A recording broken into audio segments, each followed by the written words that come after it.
তো ফাইনালি এই যে চিকেন রান্না হয়ে এসেছে প্রায়।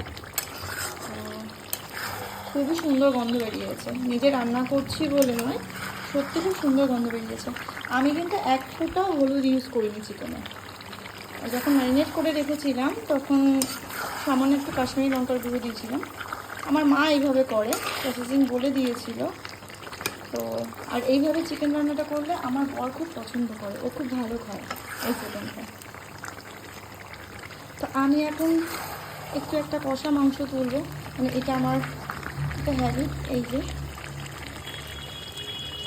দারুণ লাগে খেতে, এরকম আমার মতন থেকে কষা মাংস খেতে ভালোবাসে রান্না করতে করতে। চলো আর একটা নিয়ে নিই। কি ছোচা আমি বাবা,